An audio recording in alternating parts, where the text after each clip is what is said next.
ফোনটা ধরো না বাবা, কখনো ঠিক সময় ফোন ধরে না।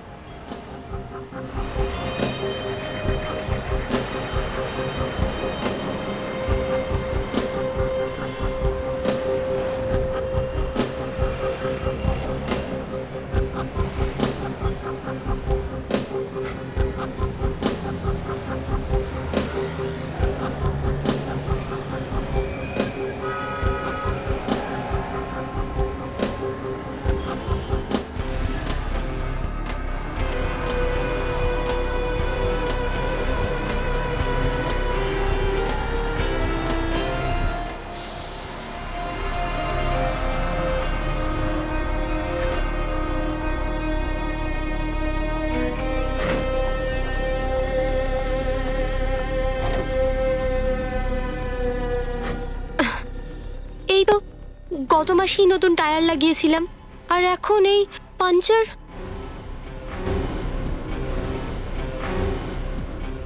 এক্সকিউজ মি ম্যাডাম,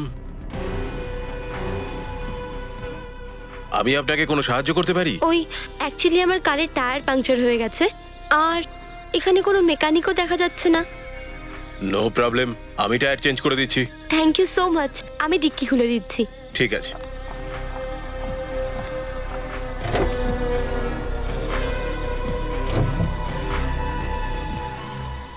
আপনি আপনি ভিতরে বসুন, এই জায়গাটা ভালো নয়। ভালো না কেন? শোনা যাচ্ছে এখানে খুনি ঘুরে বেড়াচ্ছে। খুনি? আগে হ্যাঁ, আমি স্টেপনি বের করে নিচ্ছি, আপনি ভিতরে বসুন।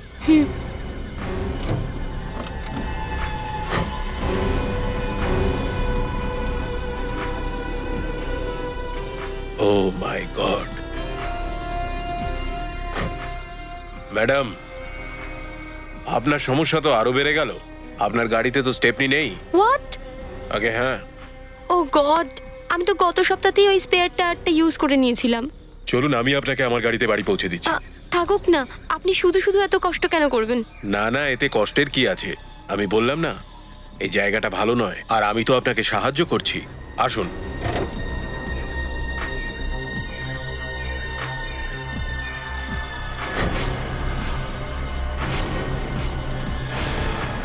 দিন ওগুলো আমাকে দিন।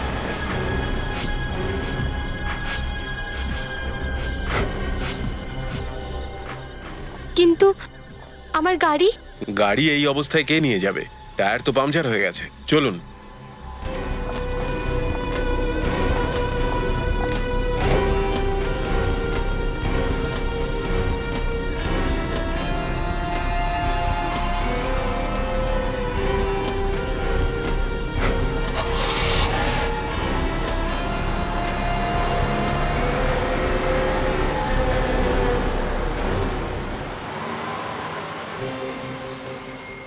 Thank you so much.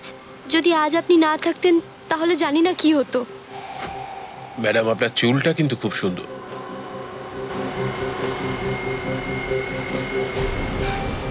Thank you. আপনি আপনি এদিকে কেন গাড়ি ঘোরাচ্ছেন? আমার বাড়ি ওইদিকে। তাই নাকি? এই রাস্তা তো জঙ্গলের দিকে যায়, তাই তো? হ্যাঁ, আর আমি আপনাকে বলেছিলাম না যে আমার বাড়ি ওইদিকে? বাড়িটা জঙ্গলে বানালে ভালো হতো, তাই না? What nonsense! দেখুন প্লিজ, আপনি গাড়িটা এক্ষুনি থামান। গাড়ি তো ম্যাডাম তখনই থামবে যখন আমি চাইবো। What? I want you mister, এটা আপনি একদম ঠিক করছেন না। ঠিক কাজ করাটা খুব বোরিং ব্যাপার। কখনো ভুল কাজ করে দেখুন, খুব মজা পাবেন। গাড়িটা থামান। হেল্প হেল্প, বাঁচাও। কোনো লাভ হবে না, এখানে তোমার চিৎকার শোনার মতো কেউ নেই। কেউ আছেন? বাঁচাও। কিচ্ছু হবে না, দরজা কাঁচ সব লকড। তুমি কি চাও? তোমার টাকা চাই? টাকা নয়, তার থেকেও অনেক দামি। টাকার থেকেও বেশি দামি? হ্যাঁ, তোমার প্রাণ। হোয়াট? আমার আমার প্রাণ? হে ভগবান, এটা আমি কি ঝামেলা ফেসে গেলাম। দেখুন প্লিজ, আমি আপনার কি ক্ষতি করেছি? আমি আপনাকে ভরসা করেছিলাম।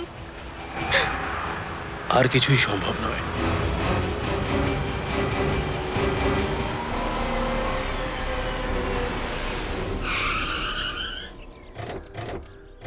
আসুন স্যার। তুমি ফোন করেছিলে? হ্যাঁ স্যার, আমিই ফোন করেছিলাম। কোথায় আছে লাশ? ওইখানে স্যার, খুব খারাপ অবস্থা ওটার।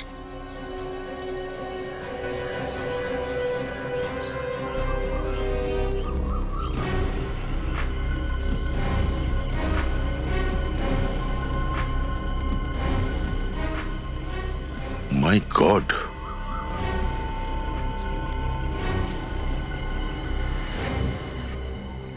কি বিশ্রীভাবে মেরেছে একে। মাথার চুল টেনে চামড়া সমেত ছিঁড়ে নিয়েছে। আর ওর হাতটাও বাঁধা রয়েছে। হাত বেঁধে খুন করেছে মানে খুনির হাতে অনেকটা সময় ছিল। অনেক সময়ও ছিল, আর ইচ্ছাও বোধহয় অন্য কিছু ছিল। যদি শুধু মারারই ছিল তাহলে মেরে এখান থেকে পালাতে পারতো। এত কিছু করার কি দরকার ছিল? ও, এর গলার এই চিহ্নগুলো দেখেছো? মনে হচ্ছে কোনো তার দিয়ে এর শ্বাসরোধ করা হয়েছে। আবার ছুরিরও দাগ। তার মানে প্রথমে তার দিয়ে শ্বাসরোধ করা হয়েছে, তারপর ছুরির আঘাতও করা হয়েছে। স্যার, একবার নয়, অনেকবার মারা হয়েছে। হ্যাঁ পুরবি, এ অন্য কোনো রহস্য বলে মনে হচ্ছে। এটা দেখে তো মনে হচ্ছে স্যার তন্ত্রমন্ত্রের ব্যাপার। মাথা থেকে চুল পর্যন্ত তুলে নিয়ে গেছে। স্যার, কিন্তু কিন্তু খুনি এর চুল নিয়ে করবেটা কি? খুনির মাথার মধ্যে কি চলছে তা কে বলতে পারে? কিছু একটা ঢুকেছিল নিশ্চয়ই মাথায়। অনেক কিছুই করতে পারে সে। স্যার, ওর চোখ দুটো দেখুন, কেমন একটা শূন্য দৃষ্টি চোখে।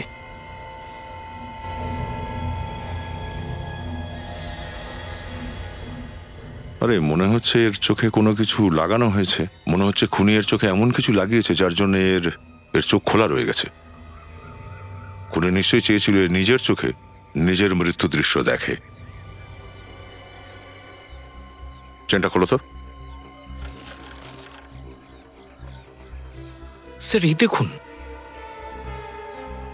ওর হাতে একটা চিহ্ন আছে, কিছু একটা লেখা আছে। কি ধরনের ভাষা এটা? কোনো প্রাচীন ভাষা মনে হচ্ছে।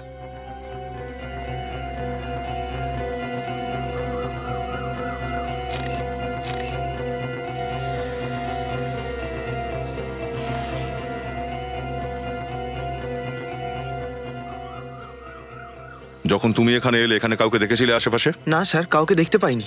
কেউ ছিল না? না স্যার। স্যার, স্যার এই দেখুন, এই পার্সটা পেয়েছি, হয়তো এই মেয়েটার। এর মধ্যে এই গ্রিটিং কার্ড ছিল।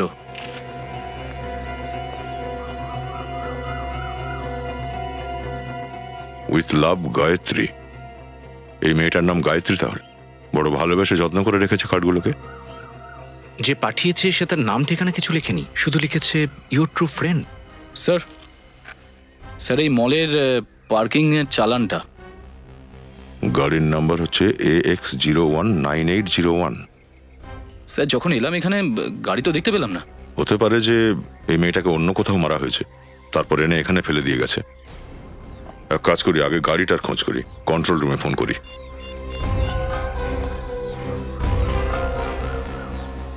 হ্যালো, কন্ট্রোল রুম, ইন্সপেক্টর দয়া বলছি, সিআইডি থেকে। হ্যাঁ, আমরা একটা কারকে খুঁজছি। কারের নাম্বারটা হচ্ছে AX019801। এই ডেড বডিটার অবস্থা দেখে তো আমারও গায়ে কাঁটা দিয়ে উঠেছে। শালুকে একে যেভাবে নৃশংসভাবে মেরেছে, বুঝে উঠতে পারছি না এ কিভাবে মারা গেছে। মৃত্যু তো এই মেয়েটার গলা টেপার কারণেই হয়েছে। যেমন তোমরা জানো যে তার দিয়ে এর গলাটা পেঁচানো হয়েছিল, সেই কারণেই এর মৃত্যু হয়েছে। আচ্ছা শালুকে, এর মাথার উপর যে ক্ষতটা আছে সেটা কি দিয়ে মেরেছে? এর মাথার উপর হাতুড়ি বা এই ধরনের কোনো ভারী জিনিস দিয়ে আঘাত করা হয়েছে। আর শালুকে, গায়ত্রীর চোখ কি দিয়ে খুলে রেখেছিল? এর চোখ দুটোকে কোনো বিশেষ ধরনের আঠা দিয়ে আটকে দেওয়া হয়েছিল। বিশেষ ধরনের আঠা দিয়ে? সালুকে স্যার, একটা ব্যাপার বুঝতে পারছি না। গায়ত্রীর মৃত্যু যদি শ্বাসরোধ করেই হয়ে থাকে, তাহলে খুনি ওকে চাকু দিয়ে এতবার মারল কেন? খুনিটা একটা পাগল, একদম ম্যাড। দেখো, প্রথমে ও মেয়েটিকে বেঁধে দিয়েছে যাতে ও একটু স্ট্রাগল করতে না পারে। তারপরে ও একটা বিশেষ ধরনের আঠা দিয়ে এর চোখ দুটোকে আটকে দিয়েছে, যাতে যা কিছু ওর সঙ্গে হচ্ছে সে যেন ওটা দেখতে পায়। আর তারপরে ওই খুনি এর চামড়া সমেত এর চুলগুলোকে ছেড়ে নিয়েছে, এর পুরো শরীরটাকে ছুরি দিয়ে ফালা ফালা করে দিয়েছে। কিন্তু তারপরেও থামেনি, এরপরে ওর হিংস্রতা কমেনি। ও তার দিয়ে এই মেয়েটি গলা পেঁচিয়েছে আর ওকে মেরে ফেলেছে। একদম স্যাডিস্ট। স্যাডিস্ট? হ্যাঁ, স্যাডিস্ট। এই ধরনের লোক অন্যকে কষ্ট পেতে দেখে আনন্দ পায়, এক ধরনের শান্তি পায়। এসব শুনে তো আমার মনটাই কিরকম একটা হয়ে গেল। কি নৃশংসতার সাথে মেরেছে ওকে, কত কষ্ট পেয়েছে মেয়েটা। আচ্ছা সালুকে, এই লাশের পাশে যে আমরা জুতোর ছাপটা পেয়েছিলাম সেটা থেকে কিছু পাওয়া গেছে? স্যার, স্যার এটা থেকে শুধু এটুকুই জানা গেছে যে ছাপটা 9 নম্বর জুতোর ছাপ। 9 নম্বর জুতোর? তার মানে খুনি 9 নম্বরের জুতো পরতো।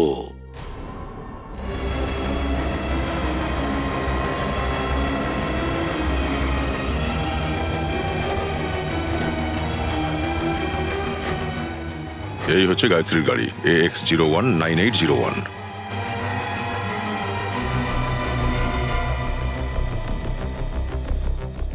এটা কি?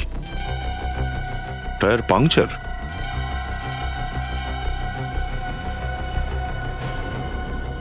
তার মানে গায়ত্রীর গাড়িটা এখানে এসে পাংচার হয়েছে। স্যার টায়ারে তো 4টে পেরেক ঢুকে রয়েছে। একটা টায়ারে 4-4টে পেরেক? হ্যাঁ স্যার, এই দেখুন। ও মাই গড! তার মানে কেউ জেনে বুঝে গাড়ির টায়ার পাংচার করেছে। একবার গাড়িটা চেক করো তো ভেতর দিকে।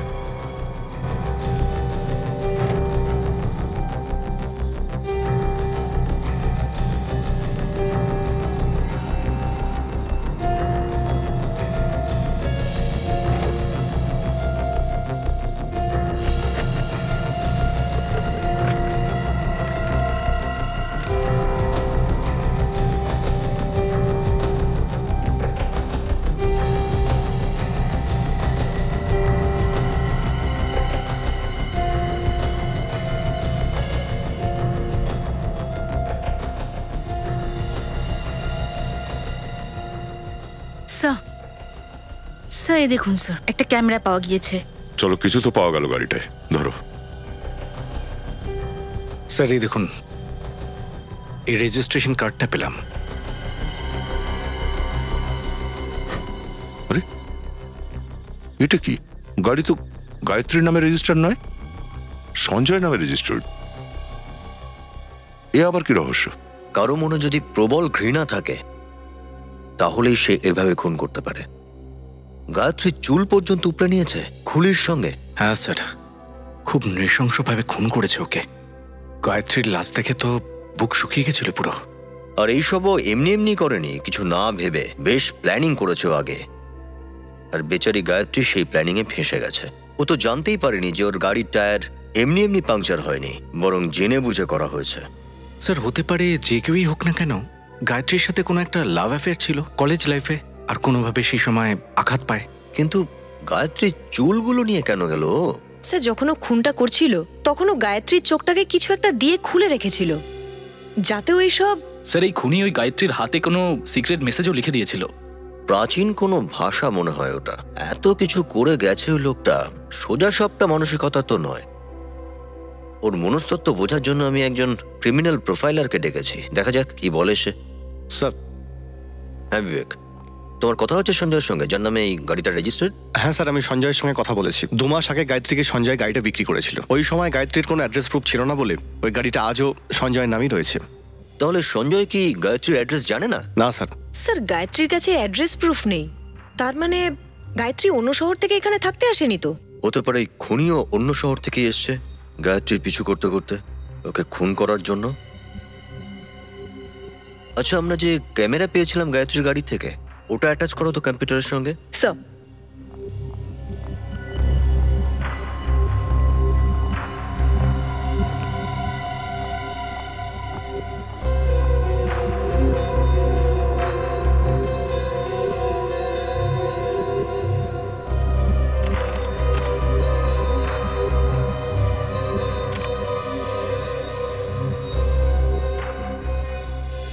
স্যার এই সব ফটোর ডেট তো কালকের।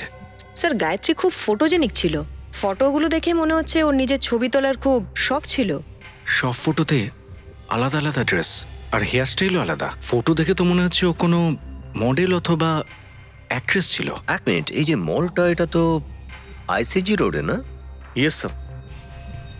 আচ্ছা, এই আইসিজি রোড আর গায়ত্রীর মধ্যে কোনো সম্পর্ক নেই তো স্যার? হতেই পারে, তবে সেটা তো আমরা আইসিজি রোডে গিয়ে জানতে পারবো।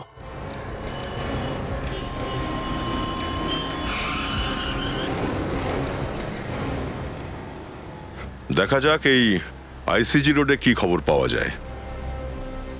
এই যে শোনো ভাই, তোমাকে কিছু জিজ্ঞাসা করতে চাই।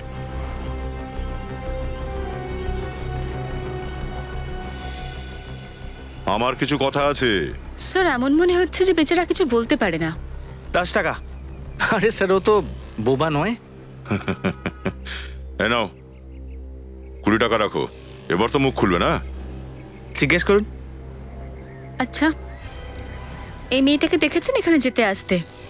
এই তো সামনের ওই পার্কটাতে আসে বিকেলবেলা জগিং করতে। বারে বা, কি কথা শোনালে। এবার এটাও বলো দেখি, জগিং করার জন্য কটার সময় আসতো?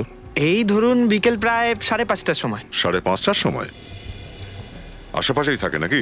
হয়তো। আর এমনি তো দূর থেকে কে আসবে এখানে জগিং করতে? হ্যাঁ, কিন্তু থাকে কোথায়? হয়তো ওই সামনের বিল্ডিংটাতে। ওই বড় বিল্ডিংটায়? হ্যাঁ স্যার। এই নাও 10 টাকা আরো রাখো। আমি বুঝতেই পেরেছিলাম যে আপনারা পুলিশের লোক। প্রায় ঠিক ধরেছ। সেডি।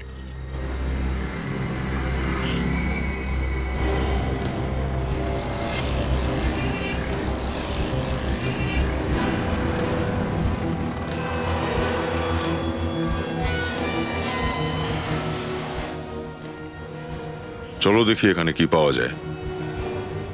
হ্যাঁ স্যার, কিন্তু আমরা জানবো কি করে যে কোন ফ্ল্যাটে থাকতো? হ্যাঁ হ্যাঁ, সেই গায়ত্রী। হ্যাঁ, আমার পেইং গেস্ট। ওকে নিয়ে খুব দুশ্চিন্তায় আছে, ও রাতে বাড়ি ফেরেনি। এক্সকিউজ মি, গায়ত্রী কি আপনার এখানে পেইং গেস্ট ছিল? হ্যাঁ, গায়ত্রী তো আমার পেইং গেস্ট, কিন্তু আপনারা কারা? আমি ইন্সপেক্টর দয়া। আপনি এই গায়ত্রীর কথা বলছেন? হ্যাঁ, আমি এই গায়ত্রীর কথাই বলছি, কিন্তু কি হয়েছে ওর? গায়ত্রী খুন হয়ে গেছে। খুন?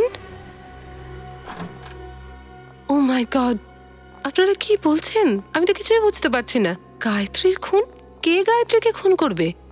সেটাই জানার চেষ্টা করছি আমরা। কি ব্যাপার? রোহন, ওনারা সিআইডি থেকে এসেছেন আর বলছেন গায়ত্রী নাকি খুন হয়েছে। কি? গায়ত্রী খুন হয়েছে? গায়ত্রী আমাকে ছেড়ে কিভাবে যেতে পারে? ইনি কে? ও হলো রোহন, গায়ত্রীর বয়ফ্রেন্ড। ওর সাথে এখানেই থাকে। কে করেছে গায়ত্রীকে খুন, স্যার? দেখুন, এখন আমরা কিছু জানতে পারিনি। আপনার কাউকে সন্দেহ হয়? না। আচ্ছা, এটা বলতে পারবেন যে গায়ত্রীকে আপনি কতদিন চেনেন? গত 1 বছর ধরে, স্যার। আমরা দুজন ফিল্মের অডিশনে গিয়েছিলাম, সেখানেই আমাদের আলাপ হয়। গায়ত্রীও তোমার মতো অ্যাক্টর হতে চেয়েছিল? হ্যাঁ। গায়ত্রী কালকে রাত থেকে নিখোঁজ। তুমি একবার খবর নেওয়ার চেষ্টা করোনি যে ও কোথায় আছে, কি অবস্থায় আছে? আমি আজকে সকালেই পুনা থেকে ফিরেছি, আমার শুটিং চলছিল ওখানে। আমি গায়ত্রীকেই ফোন করছিলাম আর তখনই তার মধ্যে আপনারা চলে এলেন। গায়ত্রীর কারে আমরা একটা ক্যামেরা পেয়েছি, এতে গায়ত্রীর কিছু ফটোগ্রাফ আছে। এগুলো কি ওর পোর্টফোলিও? একটু দেখো তো। পোর্টফোলিও?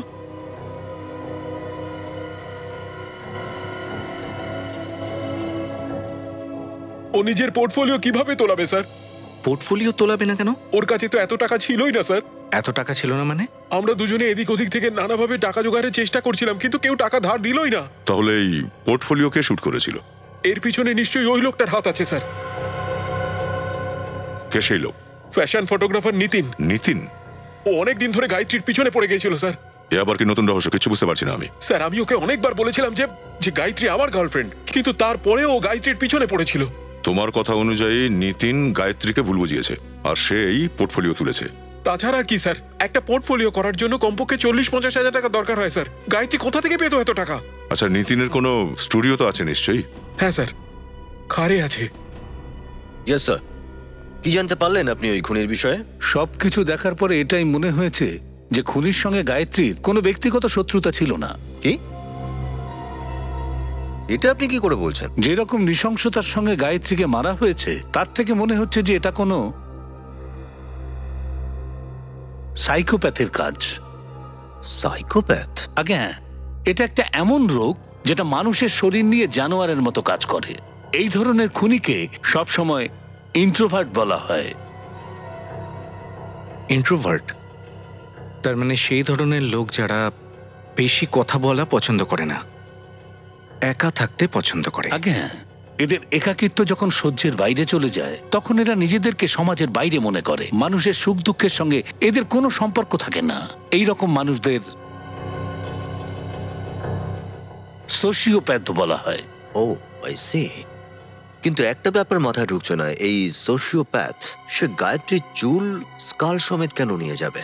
হতে পারে ও চুলগুলোকে মেডেলের মতো যত্নে রাখতে চায়। ও এইটা ভেবে গর্ববোধ করে যে সমাজের একজন মানুষকে ও মেরেছে। মানে এই খুনটা ওর কাছে একটা লড়াই, একটা যুদ্ধ, সেটাও সমাজের বিরুদ্ধে। এরকমই কিছু ভেবে নিন। কিন্তু সমাজের প্রতি ওরা তো রাগ কেন? এই ধরনের অসুস্থ খুনিরা মনে করে যে ওরা সমাজের কাছে প্রতারিত, সমাজ ওদের উপর অত্যাচার করেছে। এইভাবেই ওদের রাগ সমাজের উপর প্রতিফলিত হয়। তার মানে সমাজের বিরুদ্ধে যখনই এদের রাগের বহিঃপ্রকাশ ঘটবে সেটা এইভাবে ঘটবে, আরো খুন, আরো লাশ। একদম তাই।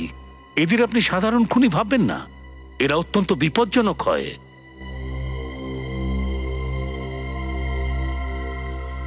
Serial killer. Serial killer? আগে হ্যাঁ, আপনারা যত তাড়াতাড়ি সম্ভব একে ধরুন, কারণ এ যতক্ষণ পর্যন্ত বাইরে থাকবে ততক্ষণ পর্যন্ত সমাজের কেউ সুরক্ষিত নন। একে খোঁজার চেষ্টা আমরা করছি।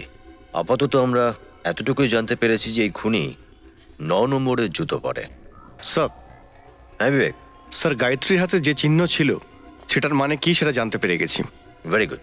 কি মানে? স্যার, এই চিহ্নটা 1700 শতাব্দীর স্যার। স্যার, এই চিহ্নটার মানে হলো গোলামের ঘুম থেকে ওঠা। গোলামের ঘুম থেকে জাগা? হ্যাঁ। হতে পারে এই খুনি নিজেকে গোলাম মনে করে, যে ঘুম থেকে জেগে উঠেছে নিজের অত্যাচারের বদলা নেবার জন্য সমাজের বিরুদ্ধে। আচ্ছা, সেই জন্যই তাহলে ও গায়ত্রীর চোখ খুলে রেখেছিল।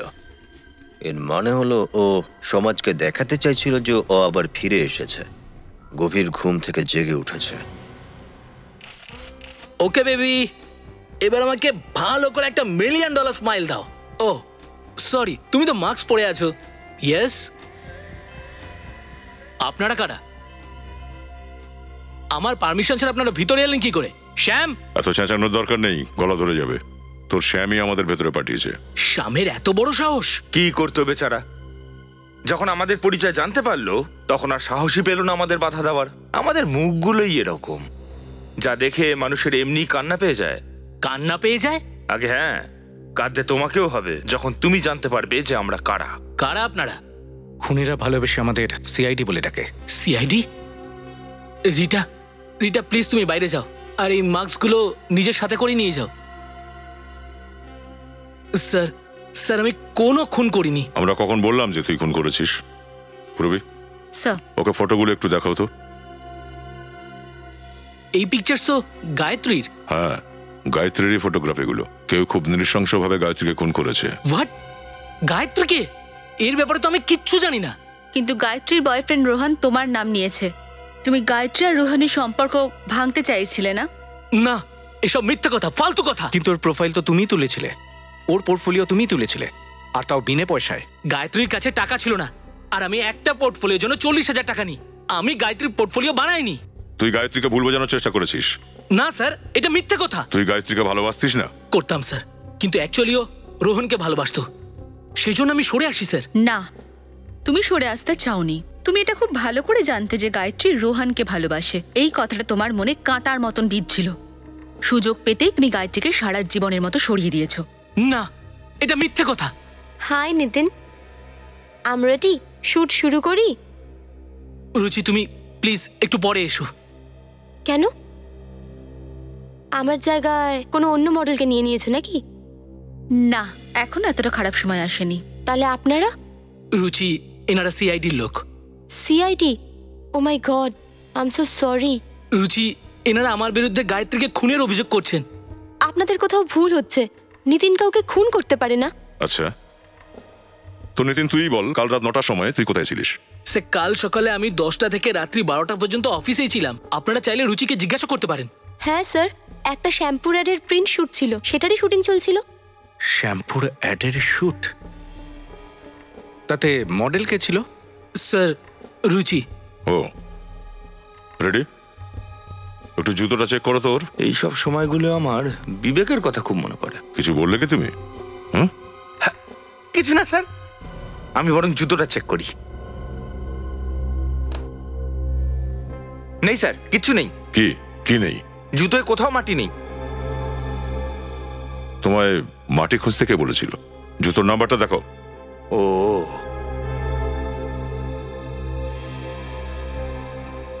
জুতোর নাম্বার হলো 8।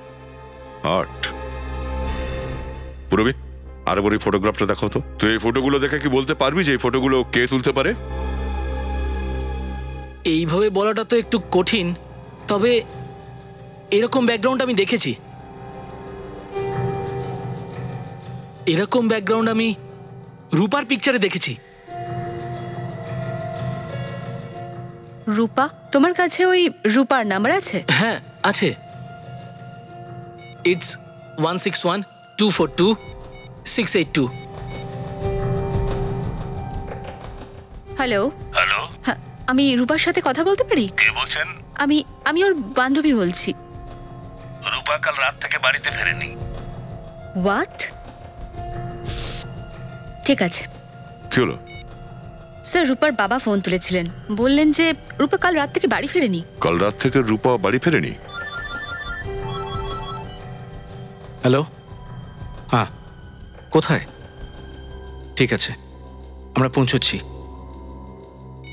স্যার, হ্যাঁ, আর একটা খুন হয়ে গেছে। একটা মেয়ে খুন হয়েছে, ঠিক একই জায়গায় যেখানে গায়ত্রী খুন হয়েছিল। হ্যাঁ, এই রূপার ফটোগ্রাফ থাকলে দে তো। সব হচ্ছেটা কি? আরো একটা খুন, আর ওই একই জায়গায়।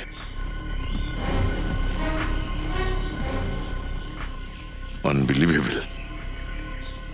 সরে যাও সবাই, সরে যাও।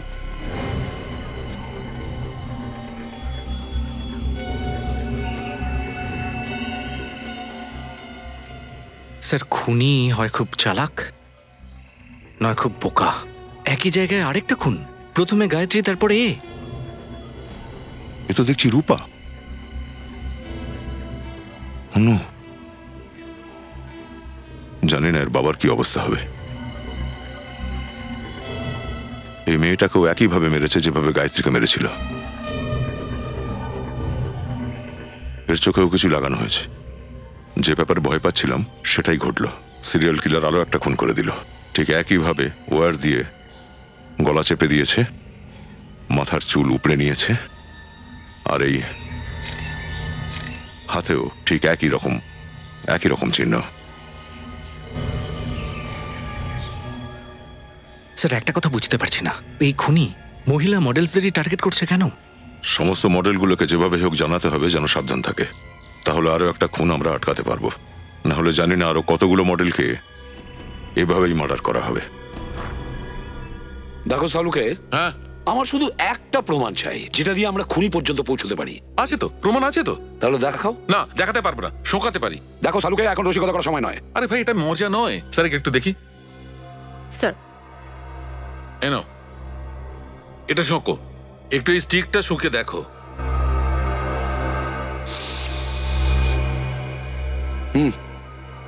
পারফিউমের গন্ধ মনে হচ্ছে। স্যার, এই গন্ধটা তো চেনা চেনা লাগছে। আর বস, এবার একটু এই স্টিকটা শুকে দেখো। এটা তো গায়ত্রীর পারফিউমের গন্ধ মনে হচ্ছে। এক্স্যাক্টলি, এটা সেই পারফিউম যেটা গায়ত্রীর গায়ে লাগানো ছিল। স্যার, এই প্রথম পারফিউমের স্যাম্পলটা যেটা আপনি শুকলেন, সেটা এই রূপার কাপড় থেকে আমরা পেয়েছি। আর রূপা আর গায়ত্রী দুজনে একই পারফিউম লাগিয়েছিল। স্যার, তার মানে খুনি সেই সমস্ত মডেলদের মারছে যারা এই পারফিউমটা ইউজ করছে। না বিবেক, আমার মনে হয় এই পারফিউম ওই খুনি ব্যবহার করে, দুটো মেয়ে নয়। আর ও এই পারফিউম সিগনেচার হিসেবে খুন করার পর লাশের ওপর স্প্রে করে দেয়। যদি আমার সন্দেহ ঠিক হয়ে থাকে, তাহলে গায়ত্রী আর রূপার খুনি একই লোক। কাজল, এই কেসটা দেখো। সিরিয়াল কিলার খুন করার পরে লোকেদের নাক কেটে দেয়। বুঝতে পারেন এই সমস্ত খুনিদের মাথায় কি চলে। বুদ্ধি তো এদের কাছে আমাদের মতনই থাকে, কিন্তু পার্থক্যটা এটাই যে এরা তাদের বুদ্ধি ভুল জায়গায় ব্যবহার করে। কিছু জানা গেল সিরিয়াল কিলারের বিষয়ে? হ্যাঁ স্যার, একটা কেস পেয়েছি স্যার। 4 বছর আগে স্যার। খুনির নাম রাকা। মারার ধরন স্যার ওই রকমই যেরকম গায়ত্রী আর রূপাকে মারা হয়েছে। আর খুন করার পরে লাশগুলো চুল কেটে দেওয়া হয়েছে। কিন্তু স্যার, কোনো লাশের হাতেই ওই গোলামের ঘুম থেকে ওঠার কোনো চিহ্ন নেই স্যার। না, তাহলে সে কোনোভাবে না। এই সিরিয়াল কিলাররা কখনো তাদের প্যাটার্ন চেঞ্জ করে না। একই রকম প্যাটার্নে খুন করে। খোঁজো, আরো খোঁজো, দেখো অন্য কোনো ফাইলে পাওয়া যায় কিনা। Yes sir. সচিন, ওই পারফিউম এক্সপার্টের সঙ্গে কথা হয়েছে? হ্যাঁ স্যার, উনি আজ দুপুরে যেতে বলেছেন। পেয়ে গেছি স্যার, পেয়ে গেছি স্যার। এই দেখুন, 15 বছর আগের একটা কেস পেয়েছি। প্রথমে হাতুড়ি দিয়ে মাথায় মারে, তারপর ছুরি দিয়ে, এরপর গলা টিপে ধরে, চুল খুলি সমেত উপড়ে নেয়, আর হাতে ওই কৃতদাসের চিহ্ন। শুধু মহিলাদেরইও খুন করে। এই হবে শান্তনু নাম ওর। স্যার, দেখে তো পুরো সাদাসিধে মনে হচ্ছে। কে বলতে পারে এই সাদাসিধে চেহারার পিছনে এত ভয়ানক একটা চেহারা লুকিয়ে আছে? এটা আবার কি ব্যাপার? কি হয়েছে স্যার? এখানে তো লেখা আছে শান্তনুর শাস্তি আরো কয়েক বছর বাকি। তার মানে এখনো তো সে জেলেই রয়েছে। তার মানে শান্তনু জেলের ভেতর থেকেই সব খুন করছে। হতে পারে শান্তনু জেলের মধ্যে বসে খুন করছে, আবার এটাও হতে পারে যে কেউ ওই একই কায়দায় খুন করছে যেমন শান্তনু করত। কপিক্যাট কিলার। নকল নবিশ। এখানে এটাও লেখা আছে যে শান্তনু শেষ পর্যন্ত দাবি করেছে ও খুনি নয়, ওকে ফাঁসানো হচ্ছে। এমনটা সত্যিই নয় তো যে ও নির্দোষ আর আসল খুনি বাইরে ঘুরে বেড়াচ্ছে? স্যার, এই কেসের দায়িত্ব ইন্সপেক্টর বিজয় বলে কারো একজনের উপরে ছিল। হয়তো ওনার কাছ থেকে আরো কিছু জানতে পারবো। ঠিক আছে, ইন্সপেক্টর বিজয়ের সঙ্গে দেখা করতে। আপনাদের সিআইডির লোকেদের প্রশংসা না করে পারছি না। দুটো মেয়ে খুন হয়েছে আর আপনারা 8 বছরের পুরনো একটা কেস খুলে ফেললেন। বাহ! ইন্সপেক্টর বিজয়, আমি আগেই বললাম না যে কখনো কখনো নতুন কেস সলভ করার জন্য পুরনো কেস খুঁড়ে বের করতে হয়। আপনাদের কি মনে হয় আমি কোনো অপরাধ করেছি? আমি এমনটা বলিনি, কিন্তু যে পরিমাণ দ্রুততার সাথে আপনি এই ফাইলটা বন্ধ করেছিলেন, ওটা থেকে তো মনে হচ্ছে যে আপনার উদ্দেশ্য ভালো ছিল না। আপনারা কি আমার সাহায্য চাইতে এসেছেন নাকি বদনাম করতে? আমি বললাম না আপনাকে যে কখনো কখনো পুরনো কেসও খুঁড়তে হয়। খুঁড়ুন, যত ইচ্ছে খুঁড়ুন, কিন্তু শান্তনুকে কে জেলে পাঠিয়েছিল জানেন? জানি, কিন্তু যে অপরাধের শাস্তিও ভোগ করছে সে অপরাধও করেইনি। আমি তোমাকে এই প্রশ্নের কড়া উত্তর দিতে পারতাম, কিন্তু আমি রিটায়ার হয়ে গেছি। স্যার, শান্তনু জেলে রয়েছে আর খুন এখনো হয়ে চলেছে। দুটো খুন হয়ে গেছে স্যার। এতে আশ্চর্যের কি আছে ম্যাডাম? হতে পারে খুন অন্য কেউ করছে। আগে না, এই খুনের সাথে শান্তনুর কোনো না কোনো যোগাযোগ আছে। এই প্রত্যেকটা খুন ঠিক সেইভাবে করা হচ্ছে যেমনটা 8 বছর আগে ওই সিরিয়াল কিলার করত। তার দিয়ে শ্বাসরোধ করে আর চোখের ওপর আঠা আটকে দিত। সবকিছু আগের মতো হয়েছে, একদম আগের মতো। হয়তো এমন কোনো মানুষ যে এই কেসের ব্যাপারে সবকিছু জানে। আগে হ্যাঁ, আর তিনি হলেন আপনি। আপনারা কি মনে করছেন এই খুন আমি করিয়েছি? এমনিতে পুলিশ অফিসার প্রত্যেক দিন প্রচুর অপরাধীর মুখোমুখি হয়। হতে পারে আপনি তাদের মধ্যে কাউকে ট্রেন করিয়েছেন। এত বড় অভিযোগ করবার আগে আপনার অনেকবার ভাবা উচিত ছিল। এমনিতে ওই কেস ফাইলে কোথাও এটা লেখা নেই যে লাশের ওপর পারফিউম ছেটানো হয়েছিল। এই জন্য লেখা হয়নি যে মেয়েরা পারফিউম ইউজ করে। ও, একই ধরনের পারফিউম সব মেয়ে লাগায়? হ্যাঁ, আপনি এই কথাটা কেন ভাবলেন না যে এই পারফিউম খুনি ওদের ওপর ছিটিয়েছিল? ছেটাতেই পারে। তাহলে এই পারফিউমের কথাটা খুনি কি করে জানতে পারলো? এই কথা তো কোনো ফাইলে লেখা ছিল না। আমি কি করে জানবো যে খুনি কি করে জানলো? স্যার, মনে হয় শান্তনু নির্দোষ। আসল খুনি বাইরেই ঘুরে বেড়াচ্ছে। আসল খুনি যদি বাইরেই ঘুরে বেড়ায় তাহলে 8 বছর ধরে সে কোথায় ছিল? 2003 থেকে 2011 পর্যন্ত এই রকম খুন ও কেন করেনি? আচ্ছা, এটা বলুন যে এই 8 বছরের পুরনো কেসে শান্তনুর বাইরে আপনার আর কারোর উপর সন্দেহ ছিল? হ্যাঁ, অনুজ নামের একজন ছিল, কিন্তু কোর্ট ওকে ছেড়ে দিয়েছে। অনুজ? এই অনুজকে এখন কোথায় পাওয়া যাবে? জানি না, শুনেছি যে কেস শেষ হওয়ার পরেই ও দেশ ছেড়ে চলে গেছে। দেশ ছেড়ে চলে যায়? কোথায় গেছিল? স্যার, এইরকম কিছু পারফিউম সিআইডি বিউরোতে রাখা উচিত। কেন কিনেই নাও না কেন তুমি? স্যার, আপনি তো জানেনই যে এই পারফিউমগুলো কত দামি। এটা তো ঠিক কথা। এক্সকিউজ মি অফিসার, হ্যাঁ, আপনারা যে পারফিউমের স্যাম্পল দিয়েছিলেন ওটার ব্র্যান্ড জানা গেছে। জানা গেছে? That's great. কোন ব্র্যান্ড এটা? এটার নাম ফ্রেগনেন্স মেনিয়া। Fragrance mania? আজ্ঞে হ্যাঁ। এটা স্পেশালি ফ্রান্সে বানানো হয় এবং ইন্ডিয়াতে খুব কম দোকান আছে যেখানে এটা পাওয়া যায়। কিন্তু তবুও এমন কোনো দোকান তো থাকবেই যেখান থেকে আমরা এই পারফিউমটা কিনতে পারি। হ্যাঁ, এরকম একটা জায়গা তো আছে। কোথায় সেটা? Excuse me. Hi, inspector Sachin from CID. Hello sir, nice to meet you. Nice to meet you. ও হলো পুরবী আর মিস্টার ফ্রেডি। এনারাও কি সিআইডিতেই আছেন? কেন? আমার কি কোনো চিড়িয়াখানায় থাকা উচিত ছিল? না না, আমি সেটা বলতে চাইনি। আচ্ছা বলুন স্যার, আমি আপনার কিভাবে হেল্প করতে পারি? 8 বছর আগে অনুজ কুমার নামে একজন 28 অক্টোবর 2003 সালে ভারতবর্ষ ছেড়ে বাইরে যায়। এটা জানতে চাইছে যে ইন্ডিয়া ছেড়ে কবে যায় আর বাইরে থেকে কবে ফেরে। বলতে পারেন আপনি? 1 মিনিট স্যার, দেখে বলছি।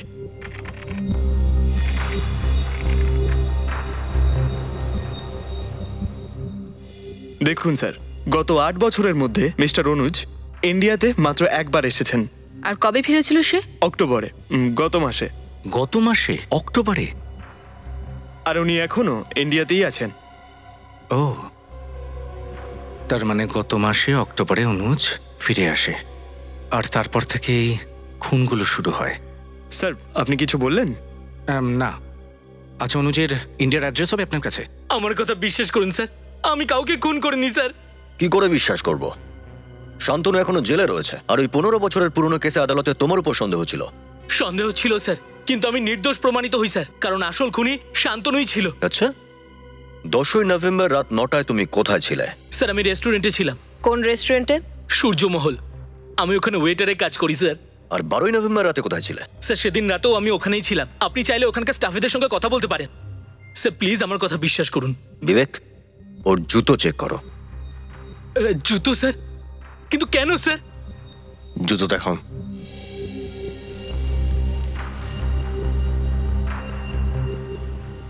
স্যার আমি নির্দোষ স্যার, আমি কিচ্ছু করিনি স্যার।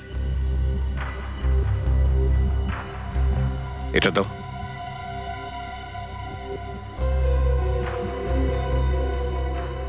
পরে নাও জুতো। স্যার ওর জুতো সাইজ 8 স্যার, 9 নম্বর নয়। স্যার এবার আপনাদের বিশ্বাস হলো তো যে আমি নির্দোষ? হ্যাঁ দয়া, ওই পারফিউমের লিস্ট কি ওখানে অনুজের নাম নেই? ওকে, থ্যাংক ইউ দয়া, থ্যাংক ইউ। স্যার আমি বলছিলাম না আমি নির্দোষ। আপনারা ফালতু আমার পিছনে সময় নষ্ট করছেন। আপনারা আসল খুনিকে ধরুন স্যার। আসল খুনিকে আমরা ধরবই। এখন তুমি যেতে পারো, প্রয়োজন হলে আবার ডাকবো। স্যার শান্তনু যদি জেলে থাকে আর অনুজ নির্দোষ হয়, তাহলে আমার মনে হচ্ছে এই সব খুনের পেছনে কপিক্যাট কিলারের হাত আছে। কিন্তু একটা ব্যাপার মাথায় ঢুকছে না সচিন, ওই শান্তনুর ফাইলে কোথাও লেখা নেই যে শান্তনু লাশের উপর পারফিউম ইউজ করত। আর ইন্সপেক্টর বিজয় ভাবছিল যে ওই পারফিউম হয়তো ভিকটিমের। তাহলে ওই কপিক্যাট কি করে জানতে পারলো পারফিউমের বিষয়ে? শান্তনু হয়তো বলেছিল স্যার। আমার তো শুরু থেকে ওর ওপর সন্দেহ। আমার মনে হয় ওর কোনো বন্ধু বা প্রিয়জন ওর সাথে দেখা করতে যেত জেলে। শান্তনুর সঙ্গে যারা থাকে সেই কয়েদিরাও হতে পারে। কুণ্ডলি বের করো এই শান্তনুর, খোঁজ নিয়ে দেখো কে কে দেখা করতে যায় ওর সঙ্গে আর কোন কোন কয়েদি থাকে ওর সঙ্গে। এই দেখুন স্যার, এই হলো সেই আসামিদের ফাইল যারা শান্তনুর সঙ্গে জেলে ছিল।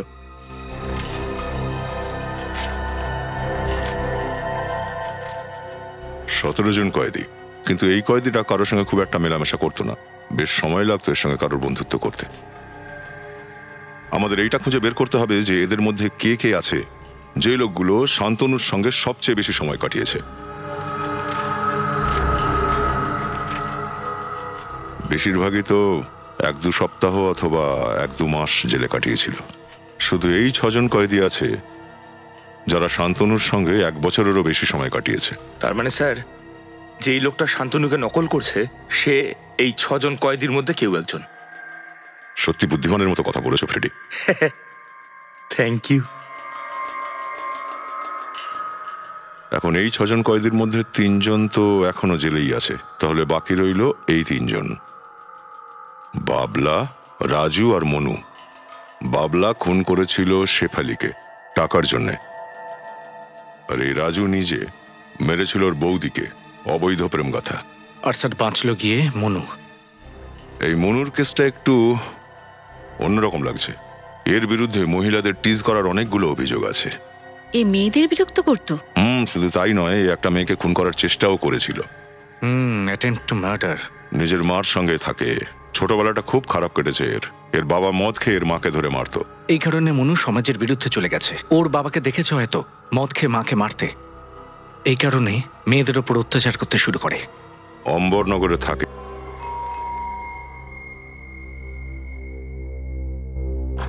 আপনারা কারা? সিআইডি। সিআইডি? এখন কি নিতে এসছেন? আমি তো সবকিছু ছেড়ে দিয়েছি। আচ্ছা, সবকিছু ছেড়ে দিয়েছিস? হ্যাঁ। এখনই বুঝতে পারবো ছেড়ে দিয়েছিস কিনা। বাড়ি তল্লাশি নাও।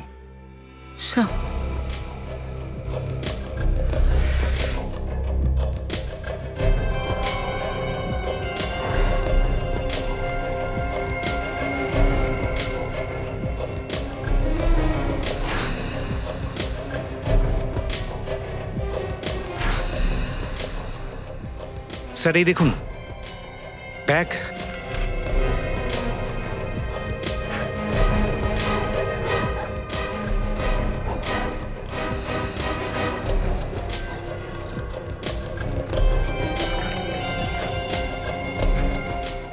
এই চাকু, এই ওয়্যার।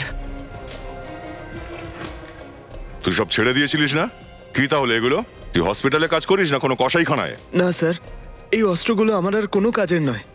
আমি খারাপ কাজ করা ছেড়ে দিয়েছি। এখন আমি একজন ভালো মানুষের মতো মারছি। ও, তো মেয়েদের খুন করা তোমার কাছে খুব পবিত্র কাজ? না, আমি কোনো মেয়ের খুন করিনি। তাহলে 10 আর 12 নভেম্বর রাতে তুমি কোথায় ছিলে? আমি তো হসপিটালে ছিলাম। আরে হ্যাঁ, এ তো হসপিটালেই ছিল। এর ব্যাগে এখনো সিরিঞ্জগুলো আছে না? এ তো হসপিটালেই কাজ করে।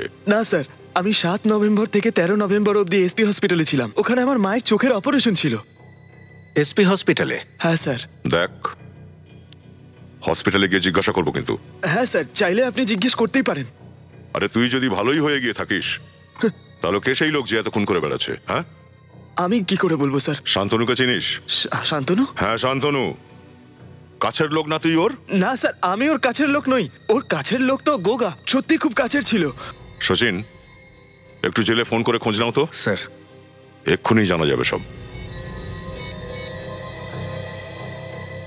হ্যালো, হ্যাঁ জেলা সাহেব, আমি সিআইডি থেকে ইন্সপেক্টর সচিন বলছি। হ্যাঁ, আচ্ছা আপনাদের জেলে শান্তনুর সাথে সাথে গোগাও ছিল তাই না? হ্যাঁ গোগা, ওর সব ডিটেলস চাই আমাদের। আমার নাম্বারটা নোট করে নিন, 1569432285। ওকে, থ্যাংক ইউ স্যার। জেলা স্যার এখনই সব ডিটেলস পাঠাচ্ছেন। ঠিক আছে। আচ্ছা, আর কি কি জানিস তুই এই গোগার ব্যাপারে? স্যার, গোগা খুবই ভয়ঙ্কর লোক ছিল। জেলের গার্ডরা ওর সঙ্গে কথা বলতে ভয় পেত। স্যার মনে হয় জেলা স্যার গোগার ডিটেলস পাঠিয়েছেন। এই দেখুন স্যার, ওর হাইট 5 ফুট 10 ইঞ্চি, রং শ্যামলা, ওজন 76 কেজি, জুতো সাইজ 9 নম্বরের জুতো। তারপরে কি আছে? স্যার উনি এটাও লিখেছেন যে এই গোগা খুব বেশি কারোর সাথে কথা বলতে পছন্দ করতো না, একমাত্র শান্তনু ছাড়া, কারণ ওরা দুজন সৎ ভাই ছিল। ও, এই ব্যাপার তাহলে।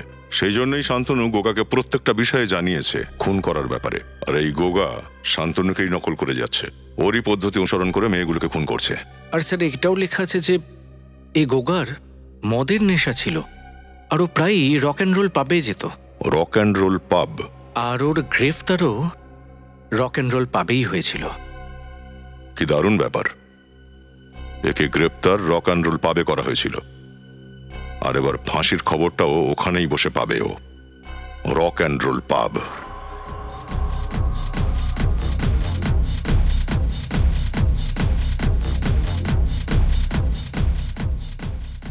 সচিন, আচ্ছা ওই ফটোটা দেখাও তো, যেটা জেলার পাঠিয়েছিল। স্যার এই দেখুন।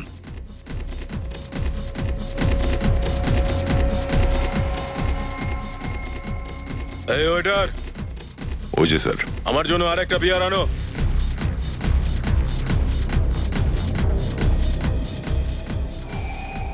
নিয়ে এসো। যত পারিস বিয়ার খেয়ে নে, জেলে তো আর বিয়ার পাবি না। এই তুই কে রে? সিআইডি। সিআইডি?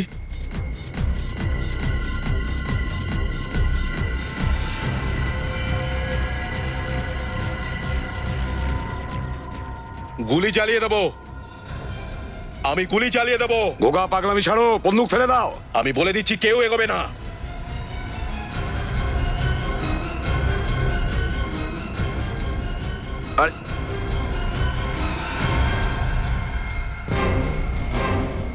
এখান থেকে পালানো তোর বারণ। কে দুটো খুন করে এই রক অ্যান্ড রোল পাবে এসে বিয়ার খাচ্ছ? তোমার পাপের ঘোড়া পূর্ণ হয়েছে, তোমার পাপের ঘোড়া পূর্ণ হয়েছে। পাঞ্জাটা দেখেছিস তুই?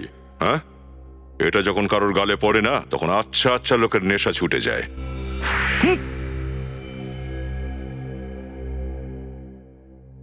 গায়ত্রী আর রূপাকে আমি মেরেছি।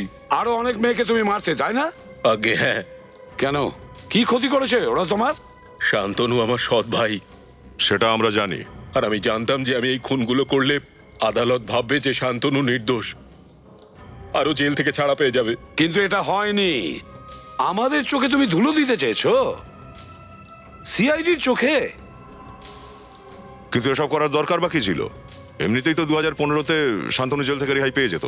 দেখুন, শান্তনু চেয়েছিল যে আদালত ওকে নির্দোষ বলে মেনে নিক, যাতে ওকে যে গ্রেপ্তার করেছিল সেই ইন্সপেক্টর বিজয়ের বিরুদ্ধে কেস করা হয়, যে সে একজন নির্দোষকে দোষী সাজিয়েছে। কিন্তু তোমার সমস্ত ভাবনাতে সিআইডি জল ঢেলে দিয়েছে। হ্যাঁ, গায়ত্রী আর রূপাকে তুমি এরকম নৃশংসভাবে মেরেছো, তোমার তো ফাঁসি হবে।